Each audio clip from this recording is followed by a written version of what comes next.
get everyone better. That's kind of the goal. So we just want to try to get everyone back to being healthy again and things like that. So they're still allowing students to come. I don't know why my camera keeps doing that. But they're still allowing. They're still hoping that they're still letting students come to campus if they want to. If they have transportation, they're just not. They don't still have the buses running. There actually are students here on campus. There's not very many. I think somebody just sent me a text message that there was like 23 students here this morning. So there's not very many, but if students had parents that were able to bring them to school, that they were able to come to school this morning. For the students who were actually in building already. That was, they didn't have technology at home and things like that, and they couldn't do, learning at home. So, which was an option for them. But no, I don't think that's going to be an all year thing. At least I hope not anyway. So, because I also have students I have classes that are in the building too. And it's just hard to do it that way if you haven't been doing that all year long. So, but anywho, so we're going to start working on Dr. Jekyll and Mr. Hyde. And I'm like I said, I'm really excited about this book. I'm so glad that we get to do it this year. It's our first year that I read it when I was younger, and I haven't been able to teach it though before. So this is my first year to teach it, but I really love this book, and I think you guys are going to love it. And it's something new that the seniors are doing this year. So it's the first time in Siloam we've been able to do this. So we are going to start by, and our time has been extended today, in case you all did not notice.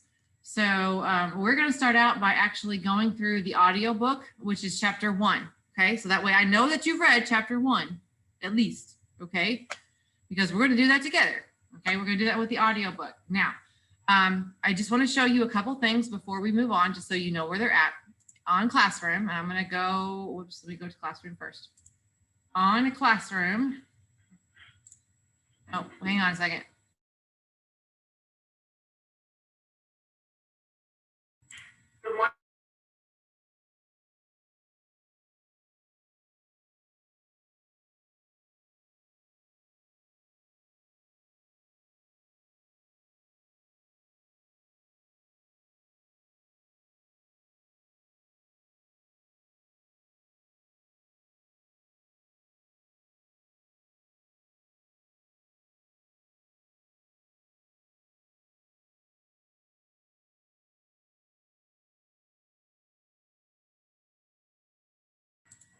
Just 1 second, guys. The announcements will be over in just 1 second.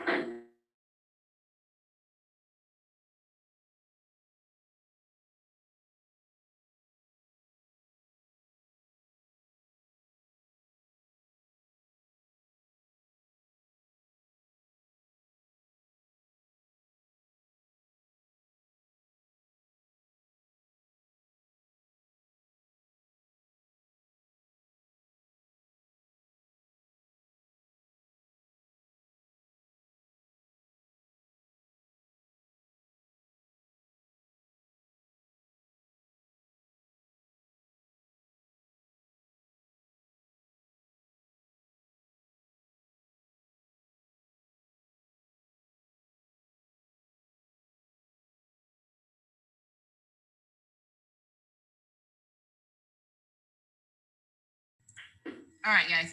So I'm going to share my classroom screen with you. And I am, let's see, everyone can see my classroom page, the classwork tab. All right, good deal. So on here, you can see everything that I posted for today, which it looks like a lot of stuff, but a lot of it's just material that you're going to need. If you can notice, the icon is different. So if it looks like this, it's material. All right. You have your grammar and vocab for today. And then this is material that you'll need. So here's your Dr. Jekyll and Mr. Hyde text. So if anyone says they can't find the text, it's right here. This is the entire text, the PDF text. Okay, remember I said that you would have that digitally? Okay, it's here for you digitally. If anyone needs a copy, you can get that from the library. So you have that available to you, all right? You need a physical copy. You can get that from the library. You will have to answer some chapter 1 questions today. And remember, our project is about the motif. All right. So a lot of you did that motif, the motif versus theme assignment last time. You will be tracking the motif. Part of that is, remember we talked about on the assignment. Let me open up your assignment from last time. On this assignment here,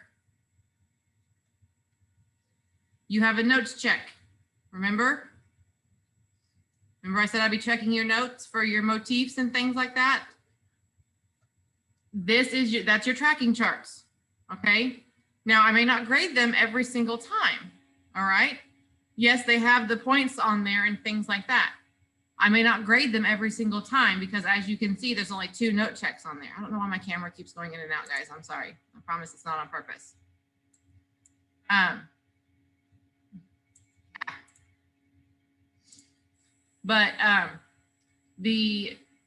But keep in mind, I will be making checks on those. So you need to complete those every time I assign them, which will be for every chapter. Okay. You will have a motif check for every chapter. Does that make sense? Or a motif, you have to fill out one of those tracking charts for each chapter. All right. So this is the motif tracking chart. So as you can see, this is divided up between chapters 1, 2, 3, 4, 5, 6, 7, 8, 9, 10, all the way down to 10, okay? So you will have a good summary of the story, okay? Not one sentence, okay? All right, he was mad. He changed into a different person. He tried his serum. No, that's not a summary, okay? A good summary, a thorough summary so that I know that you understood the chapter. Does that make sense? Okay, all right. Characterization, all right, characterization. That's why I put on here your characterization traits and flaws, okay? That's also why you're going to do a characterization chart as well. Okay, that's why you're going to try to do some characterization inferencing. All right. So, where did I go? I lost my place. Okay. So you're going to choose characterization words for each character that appears in the chapter. So you're going to give me a name. You're going to give me 2 characterization words for each person. Okay. So all you have to do is give me like a person, like give me the name of a person and then give me 2 words. Make sense?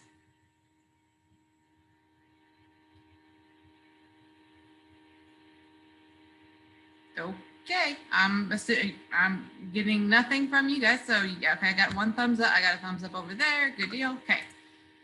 All right.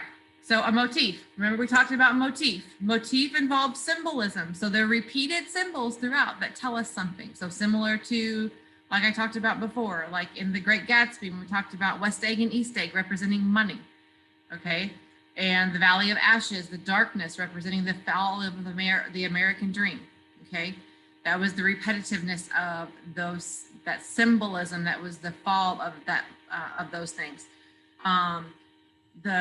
When I talked about Harry Potter, that nobody here has ever seen, which boggles my mind.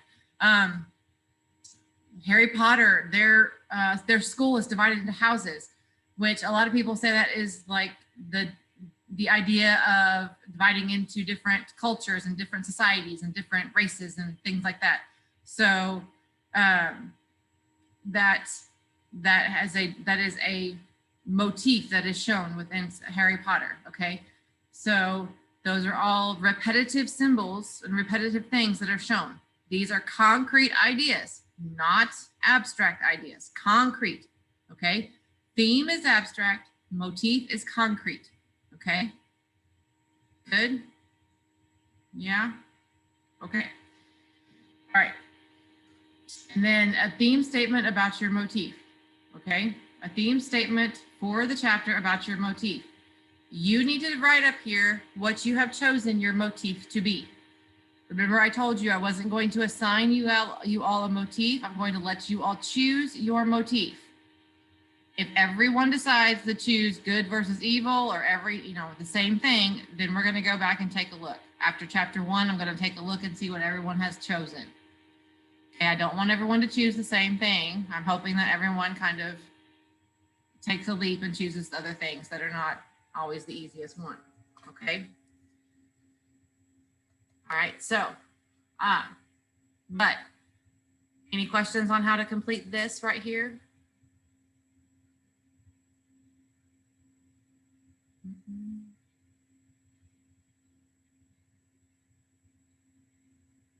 Okay. All right. So, and then of course you're going to complete your character inferencing chart as well. All right. So inferencing, obviously inferencing is when we are kind of taking a guess. We're taking an idea based on the text itself. Okay. All right. Everyone understands the word inferencing.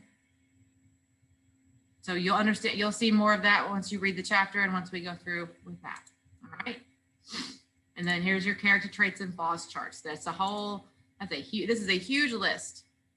A huge list of all kinds of things you could use. Okay. All right. Good deal? All right, cool. So if you want to, you are welcome to open up this right here. The story, the audio book that we are going to listen to right now is only about 15 minutes long, actually about 16 minutes long for the chapter 1. So it's not too bad. And while you're listening to it, if you want to, you could actually go through and answer. You could even complete this assignment right here if you wanted to. Should you choose to. That way you can have one of your assignments done. And then after we're done, we should have about 10 minutes left. And we'll kind of go through and maybe talk about a little bit about some of these questions and maybe see what you think. Hopefully have a discussion so everyone's not so quiet, because I like it when you guys talk.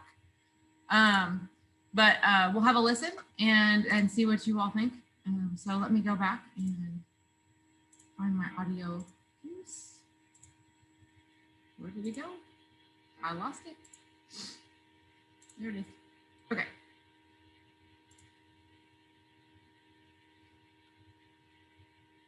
Let me make sure that I'm sharing the audio.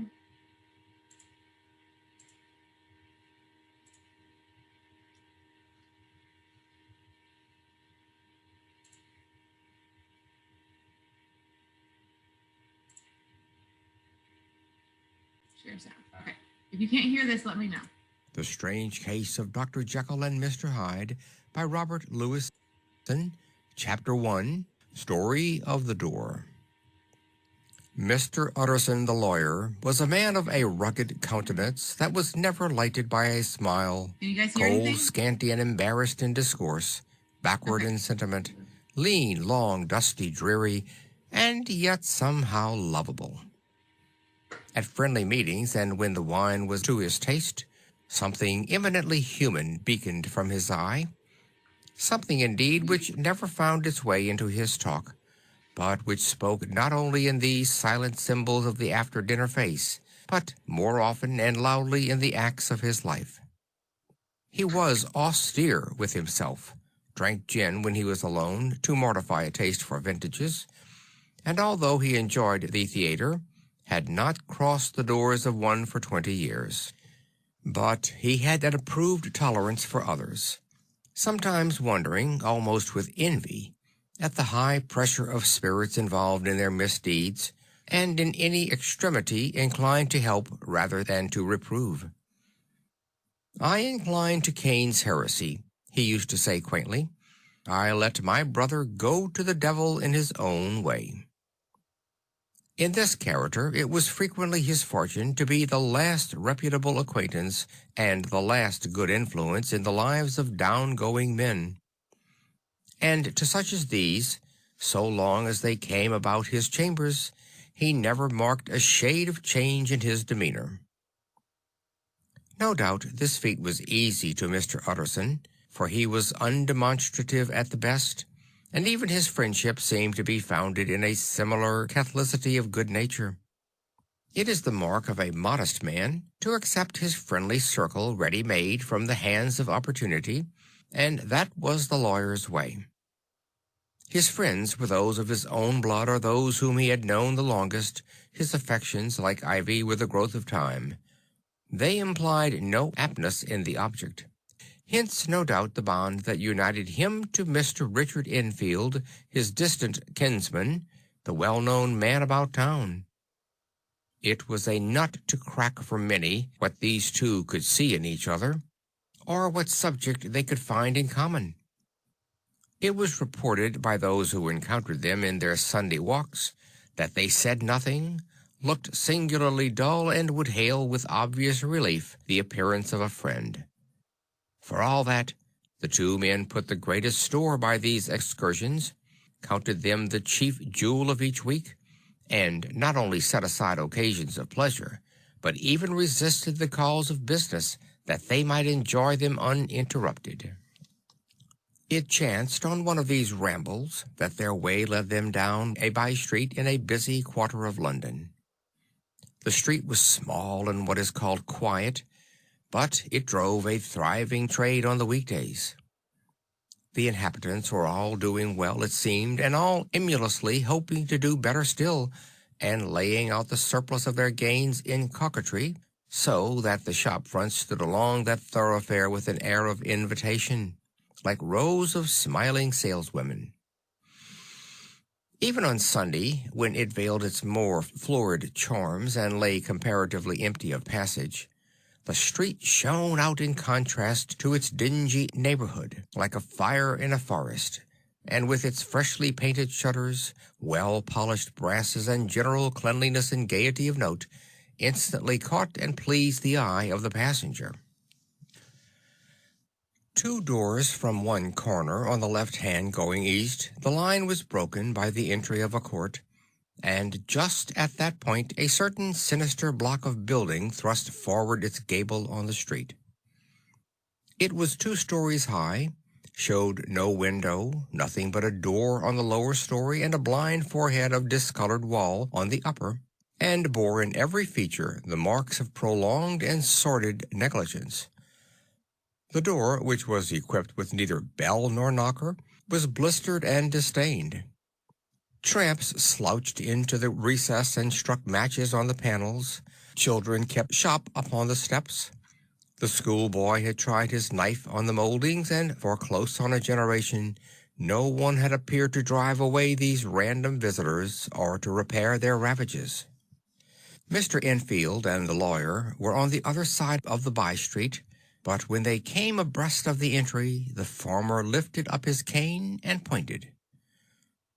"Did you ever remark on that door?" he asked, and when his companion had replied in the affirmative, "It is connected in my mind," added he, "with a very odd story."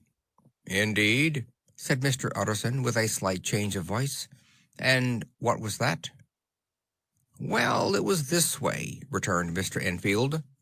"I was coming home from some place at the end of the world about 3 o'clock of a black winter morning, and my way lay through a part of town where there was literally nothing to be seen but lamps. Street after street, and all the folks asleep. Street after street, all lighted up, as if for a procession, and all as empty as a church, till at last I got into that state of mind when a man listens and begins to long for the sight of a policeman. All at once I saw 2 figures, one a little man who was stumping along eastward at a good walk, and the other a girl of maybe 8 or 10 who was running as hard as she was able down a cross street. Well, sir, the 2 ran into one another naturally enough at the corner, and then came the horrible part of the thing, for the man trampled calmly over the child's body and left her screaming on the ground. It sounds nothing to hear, but it was hellish to see. It wasn't like a man, it was like some damned juggernaut.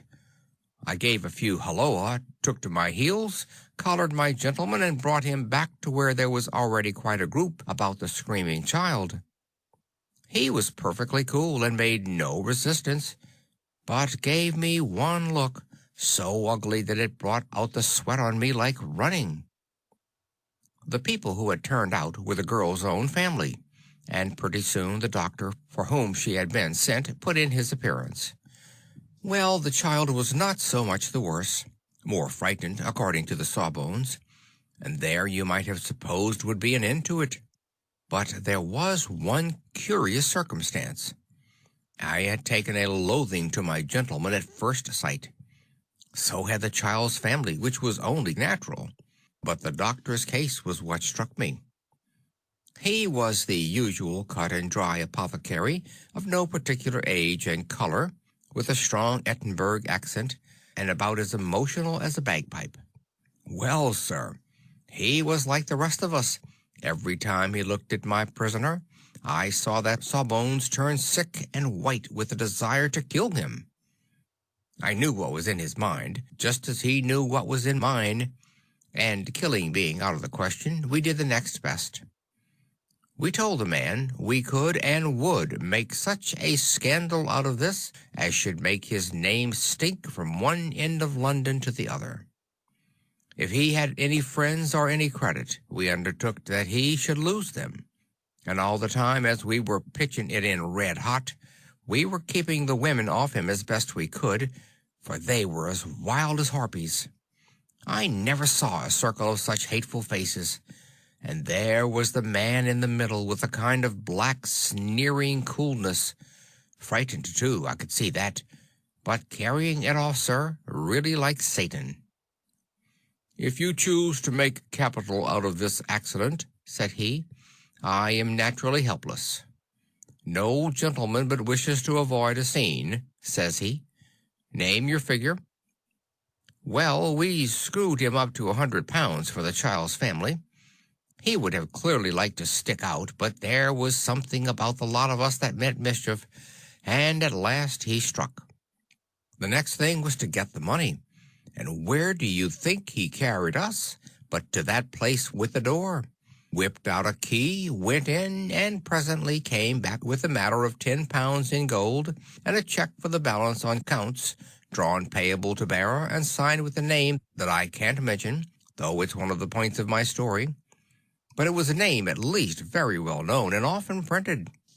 The figure was stiff, but the signature was good for more than that if it was only genuine. I took the liberty of pointing out to my gentleman that the whole business looked apocryphal, and that a man does not in real life walk into a cellar door at 4 in the morning and come out with another man's check for close upon £100. But he was quite easy and sneering. "Set your mind at rest," says he. "I will stay with you till the banks open and cash the check myself." So we all set off, the doctor and the child's father, and our friend and myself, and passed the rest of the night in my chambers, and next day, when we had breakfasted, went in a body to the bank. I gave in the check myself, and said I had every reason to believe it was a forgery. Not a bit of it. The check was genuine. "Tut, tut," said Mr. Utterson. "I see you feel as I do," said Mr. Enfield. "Yes, it's a bad story, for my man was a fellow that nobody could have to do with, a really damnable man. And the person that drew the check is in the very pink of the proprieties, celebrated too, and, what makes it worse, one of your fellows who do what they call good. Blackmail, I suppose, an honest man paying through the nose for some of the capers of his youth. Blackmail House is what I call the place with the door in consequence. Though even that, you know, is far from explaining all," he added, and with the words fell into a vein of musing. From this he was recalled by Mr. Utterson, asking rather suddenly, "And you don't know if the drawer of the check lives there?" "A likely place, isn't it?" returned Mr. Enfield. "But I happen to have noticed his address. He lives in some square or other." "And you never asked about the place with the door?" said Mr. Utterson. "No, sir. I had a delicacy," was the reply. "I feel very strongly about putting questions. It partakes too much of the style of the Day of Judgment. You start a question, and it's like starting a stone. You sit quietly on the top of a hill, and away the stone goes, starting others, and presently some bland old bird, the last you would have thought of, is knocked on the head in his own back garden, and the family have to change their name. No, sir. I make it a rule of mine, the more it looks like Queer Street, the less I ask. A very good rule, too, said the lawyer. But I have studied the place for myself, continued Mr. Enfield. It seems scarcely a house. There is no other door, and nobody goes in or out of that one but once in a great while the gentleman of my adventure. There are 3 windows looking on the court on the first floor, none below. The windows are always shut, but they're clean. And then there is a chimney which is generally smoking, so somebody must live there. And yet it's not so sure, for the buildings are so packed together about the court that it's hard to say where one ends and another begins. The pair walked on again for a while in silence, and then, "Enfield," said Mr. Utterson, "that's a good rule of yours." "Yes, I think it is," returned Enfield. "But for all that," continued the lawyer, "there's one point I want to ask. I want to ask the name of that man who walked over the child." "Well," said Mr. Enfield, "I can't see what harm it would do. It was a man of the name of Hyde." Said Mr. Utterson. "What sort of a man is he to see?" "He is not easy to describe. There is something wrong with his appearance, something displeasing, something downright detestable. I never saw a man I so disliked, and yet I scarce know why. He must be deformed somewhere. He gives a strong feeling of deformity, although I couldn't specify the point. He's an extraordinary-looking man, and yet I really can name nothing out of the way. No, sir, I can make no hand of it. I can't describe him. But it's not want of memory, for I declare I can see him this moment." Mr. Utterson again walked some way in silence, and obviously under a weight of consideration. "You are sure he used a key?" he inquired at last. "My dear sir," began Enfield, surprised out of himself. "Yes, I know," said Utterson. "I know it must seem strange. The fact is, if I do not ask you the name of the other party, it is because I know it already. You see, Richard, your tale has gone home. If you have been inexact in any point, you had better correct it." "I think you might have warned me," returned the other with a touch of sullenness. "But I have been pedantically exact, as you call it. The fellow had a key, and what's more, he has it still. I saw him use it not a week ago." Mr. Utterson sighed deeply, but said never a word, and the young man presently resumed. "Here is another lesson to say nothing," said he. "I am ashamed of my long tongue.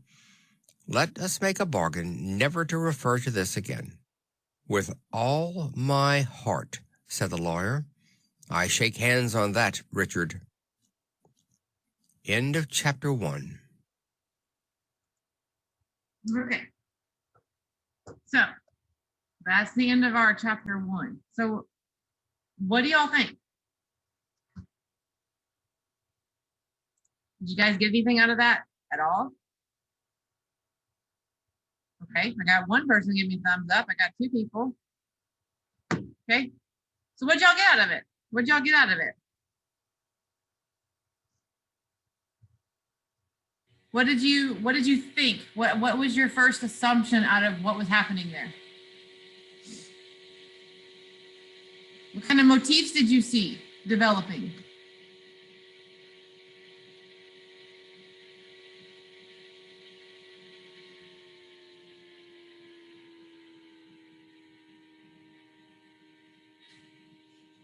Okay, appearance versus reality. So give me an example of that. Give me appearance versus reality. So give me some examples of that.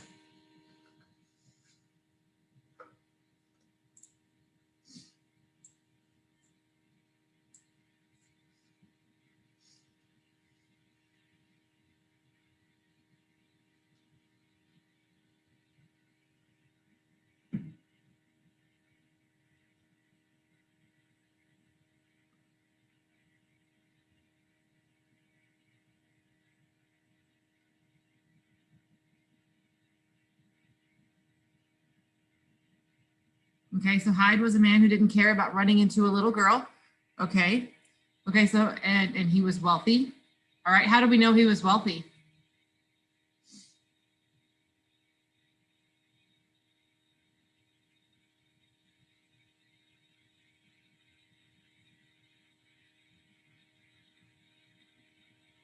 Okay, the 10 pounds of gold.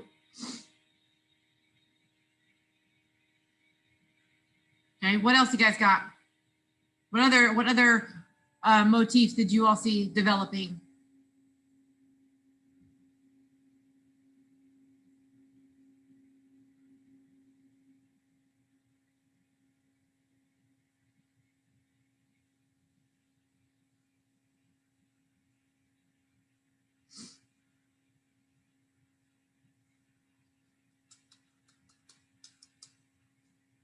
You're on the right track here, but there's more. What other motifs did you see developing?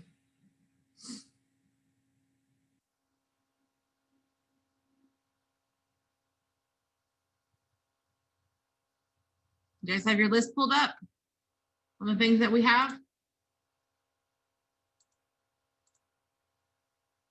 Okay, we have good versus evil. We have lies and deceit. We have violence, conflict, and curiosity. Conflict, okay? I see conflict, okay? So show me, give me some evidence of conflict.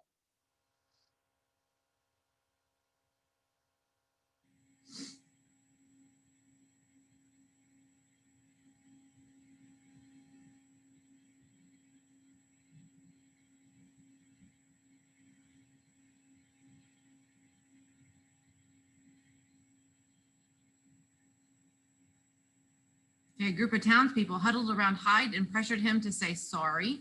Okay, all right. Yes, that's a good one. All right, what else? Anyone got anything for violence? How is violence? Give me one for violence.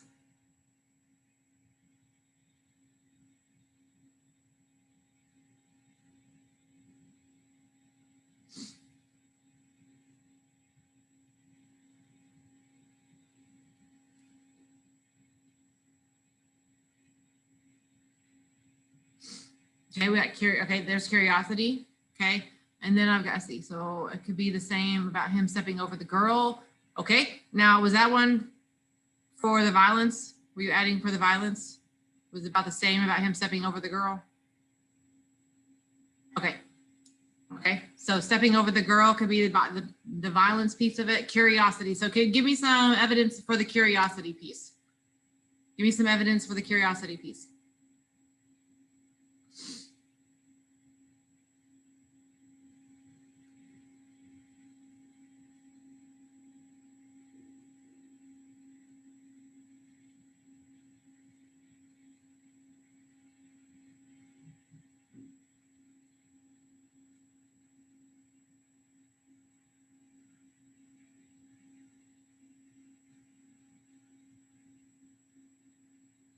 Is there a symbol for curiosity?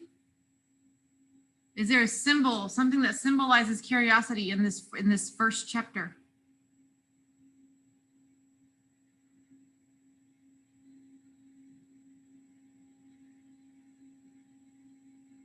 What do they talk about a lot in this first chapter?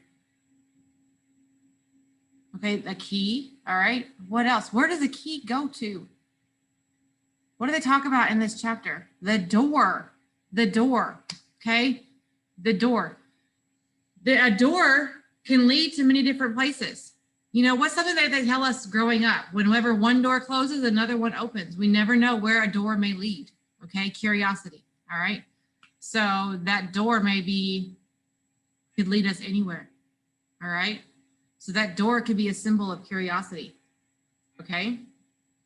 So keep that in mind. Those are the things you have to look for when they're talking about things. And they kept talking about this door. And that was a repetitive thing. They kept talking about this door. They kept talking about the building and that there was only a few windows. There was a window and there was a door. They knew somebody lived there, but they never saw anyone going in and out the door. So, you know, that was a repetitive conversation, something they kept talking about. So when you're reading this, those are the things that you have to look out for. is what do you keep hearing about? What kind of things do you need? Do you keep, do people keep talking about? Because those are the things that are going to lead you to your motifs. Okay. Does that make sense? You guys hear that? And then like, so when they were talking about the check, what could have been, when he talked about the check and the forgery, and it could have been a forgery and things like that. He talked about that for a little bit. That could have been a symbolic of lies and distrust. Okay. So, things like that. So you have to be aware of those patterns as you go through. Okay. All right. So we are about out of time, but I do want you to make sure that you answer the questions for chapter 1. Make sure that you are, there's a lot of vocabulary words in there that may have been confusing. So make sure that they are all there on this. They are on your chapter 1 questions, so that they should be there. So fill out your motif chart, your characterization chart, and answer your questions for chapter 1. If you have need any help or anything, I have office hours this afternoon from 1 to 2. So we can definitely talk and go over stuff. Use that time should you need it. That's what I'm here for. Do you all have any questions for me before I let you all go? Nothing? Everybody good? All right, guys. I will let you all go. You all have a great day, and I will see you all on Wednesday. Okay? Bye.